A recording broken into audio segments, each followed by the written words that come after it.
Been a while. Did you think these were done? Very funny. But I don't think there are gonna be too many more. Yeah, it's very sad. I'm sure we all want this to go on forever. Well, it ain't done yet.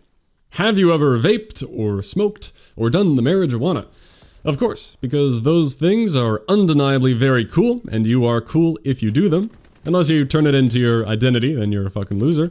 But no, I never have. I have no interest whatsoever. I don't have any moral objections. I really just don't care to try it. And if I don't want to, then why bother? No reason to start fucking with my lungs. Worst case scenario, I like it, and I've just picked up a new, unhealthy, and expensive hobby. So I may as well not. I'm pretty happy day to day without it, and I'm a pretty big fan of thinking clearly. I've yet to want to change that. I also enjoy running up flights of stairs without needing to catch my breath. So no, not a smoker of anything. If you want to, have fun. It's your life. Just don't blow anything that smells like shit in my face. Much appreciated. Feeling like you won't answer this? Well, you felt wrong. Did I graduate from UBC? Congrats, because that comp sci program is insanely difficult.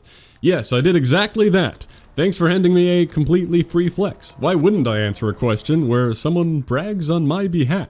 I'm sure comp sci programs are challenging wherever you go, though. It isn't feminist dance theory. You do have to learn some things and prove you can do some things. But also, having a degree doesn't mean shit. And it doesn't matter what the school is. Every year, your Harvards and your Yales produce plenty of complete fucking morons with no concept of how the world actually works. Anyway, how do you know about UBC's program being difficult? Did you go there as well, good sir? How are you doing? Thanks, man. Everybody always asks what I think about Call of Duty. Nobody asks how I'm doing. Well, I'm doing good. I'm excited about what I'm working on. I'm excited about video games. I'm filling my time with things to distract me from the ever-present existential dread lurking in the background, just like everybody else, because that's what life is. You can never truly relax. You have to keep moving, keep running away from the depression that is always right behind you if you slip up. If you stop working for just long enough to have your thoughts to yourself, and get to wondering what you're really accomplishing with the limited time you have as it burns away day by day. You sit there, looking into the past you can't get back, looking into the future, knowing that 50 years is going to pass you by in the blink of an eye, and you're going to look back again, and you know you will have regrets. You know that you'll look back on where you are right now, wishing you could have done it all differently.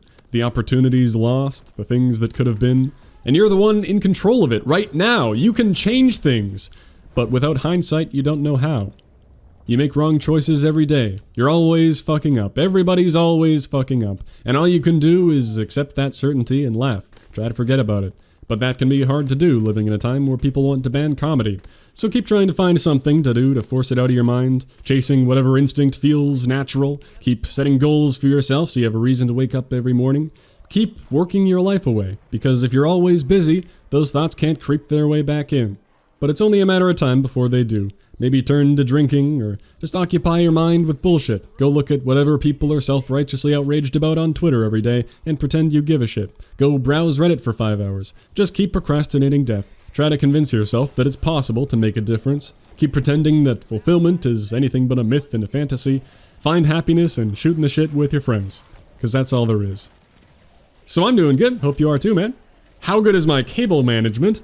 Well, inside my PC, it's great. All around the setup, it's questionable. Not tangled and awful, but not perfectly bundled and zip-tied or anything. I don't know if I have any setup tips, but I'll have an updated tour at some point, so you can judge for yourself what I did good and what I did dumb. Do you have a Patreon page, or something similar? Well, thank you, man. No, I don't, though. Mainly because I just feel like that'd be taking what I do too seriously. I don't know, like I make Call of Duty guides and aimless commentaries. Does that really warrant a Patreon page? The other thing is I don't feel like I have enough decent perks to offer in return. Like, what do people offer on Patreons? Behind the scenes info? Hey, guess what, guys? Another Q&A coming next week. Okay, thanks for the $1 a month. Like, what else? I could record custom voice clips for people. That'd be pretty funny. I don't really like the idea of playing with people. Like, if you want to play, you don't have to pay me. Just hop on the Discord and maybe I'll be around. I can put people's names in the description of videos, but, like, does anyone care about that? That's the thing. I feel like I'm not relevant enough to offer perks that anyone would care about. So I've been holding off on the Patreon thing. But hell, if you want to give me money, I'll take it. That's pretty sick. Paying rent is important after all. If you want, you could be a YouTube member. There's that join button down there. I know YouTube takes a fair chunk out of that, but at least then you get a little badge next to your name when you leave a comment. That's pretty cool. And also some emotes if I ever live streamed, but that's unlikely. Please don't join based on the belief that I will live stream a lot, because that happens pretty much never. Thanks for the kind words, though. Maybe I need to step up my e-begging game. Play Minecraft? No thank you. I would only play Minecraft if the best Minecraft server in the multiverse, woodycraft.net, were to return. Good times indeed. Until then, I am retired from the old craft of the mine. It wouldn't be a sour Q&A without an interruption from nature. Look at those big-ass mice outside my door. I didn't know they got that big. Just in case anyone was wondering how rural I am, yeah, not in the city anymore. They're really not afraid of people either. Hey there. Yeah, he doesn't give a shit. Hey, you should know that us humans kill you guys a lot, so I know I'm a dumb-looking skin ape with not very scary teeth, but just might want to keep that in mind. Okay, have a nice day. Thoughts on the Pokemon Direct? Hell yeah. So this is going way back to the one on June 5th, because I haven't made one of these Q&As in a while. Whoops. There was also a bit in the E3 Direct where they showed off the water gym and the demo gameplay, but back on the 5th, I woke up and checked Twitter, and the first thing I saw was this hefty-ass 18-story Raichu, which was unexpected, but they always need to introduce a new gimmick now. They had Megas, which were cool, then Z-moves, which were not as well liked, now Dynamaxing apparently, which is like a combination of both, 3 turns of using Z-moves with secondary effects. At first I wasn't sure, like Protect, Sack Something, Protect doesn't sound like a great meta, just gonna hope they aren't so strong people have to ban them. But they might not be. From what we saw, it looked like every max move kicked up an associated weather or terrain, which really changes up the game. That makes for more strategy than just being a powerful move. Weather teams used to be kinda niche, but now the entire game might be about weather control. And are they gonna introduce new weathers and terrains to have one for every type? Anyway, this isn't a Pokemon channel, so I'll keep it brief. It looks pretty sick. The open world, wild area stuff, the overworld mons they kept from Let's Go, the multiplayer integration. This turtle is my friend, I want to give it a hug. Too bad it's water rock and not part dragon, because that typing is ass.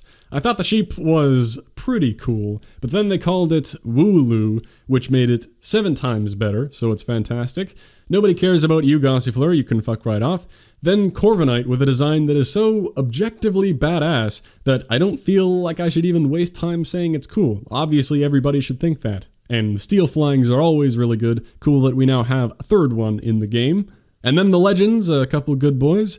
Yeah, they look pretty similar, but I have a slight preference for the Shield one because of the darker color scheme. I like the design of the plating, and he's got a very majestic cape flowing behind him. Anyway, I follow way too much news on this stuff. I could do an entire trailer breakdown, but the problem is I don't think anybody cares. I know there was other stuff shown at the E3 demo, like the dog and the imp thing. And did you know that they've teased all the Pokemon Direct dates through the numbers on the jerseys, so we should expect to see something happen on August 31st? And did you notice this chipmunk-looking thing on this kid's shirt? That ain't no Pachirisu, that's a new Mon, just like they teased Toucannon on a shirt before revealing it back in Sun and Moon. In fact, we may have actually seen it later in the trailer as well. And did you know that... Oh, everybody left. Now that we're alone, I can talk about my childhood. What did you do to pass free time as a kid? And was I limited in playing video games as a child? Oh yeah, big time. If I had it my way, I'd have been a chubby fuck sitting at the computer all day, playing whatever Flash games there were at the time, addicting games, Miniclip, all the RTS games and Hot Wheels games I had on CDs, Adventure Quest, RuneScape. But my mother was not a fan of the screen time, the brain candy, didn't completely disallow it, but I was always told to live a balanced life, and we had different ideas on what balance was. Apparently the World Health Organization agrees, though. Gaming disorder is a mental illness, after all. Fuck off. It is a hobby that involves you being very sedentary, so yes, you should do some other things to not fuck up your life. But that's standard addictive behavior. Gaming disorder doesn't need to be its own label just so a whole new generation of parents can point to it to torture their kids. Jesus Christ. So we never owned an actual gaming system until the Wii.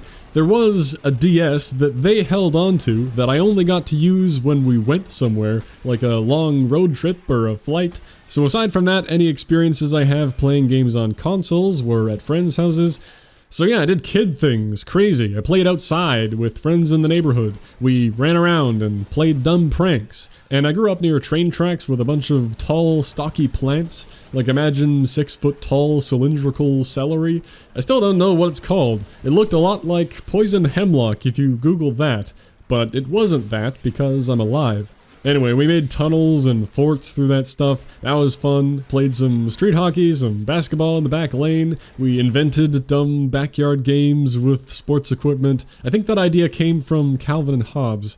I think actually a lot of what we did was inspired by Calvin and Hobbes. I read magazines and books, I drew stuff, listened to music on CDs. We didn't have phones, remember? I went to various camps and activities. I liked making videos even back then, but it was claymation and Lego stop-motion stuff. I am glad to have childhood memories that aren't staring at a screen, and even back then, on some level, I understood why it might be a good idea to not play games all day every day. So thanks, Mom and Dad. Eventually, I got into COD at a friend's place and then realized that we actually had a PS3 because it was the cheapest Blu-ray player you could get at the time, and I was just never told about it. But I got into Modern Warfare. I was terrible because this was basically my first time using a controller in my life, but it was fun, and I would say the rest is history, but it wasn't over yet. In a last-ditch effort to control the screen time, I was oppressed by the Bob Screen Time Manager. I hope to God for your sake you don't know what that is. It was a little keypad device that allowed you to set up accounts for family members to sign in with a PIN that would provide power to a TV or a monitor for a programmed amount of time each day. So I could put in my PIN and have half an hour, or an hour, whatever, to do stuff that day, and then it would shut itself off, forcing me to go improve my life. So naturally, I had to find ways around this, like setting up hidden cameras and putting tiny flakes of pepper on the keypad so that when a parent entered the master code that gave unlimited time, I could learn what it was and use it for infinite epic gamer time. When high school rolled around and I got more into making videos about the games and showed that I was turning the brain candy into a more productive hobby where I was developing video editing and Photoshop and production skills and making connections, the restrictions on the screen time began to fall away, and I'd always done well in school and I was getting older, so I was allowed to do my own thing. And I never went outside again. Thanks for watching. I hope this video did not use up any of your allotted screen time for the day. I'll catch you next time.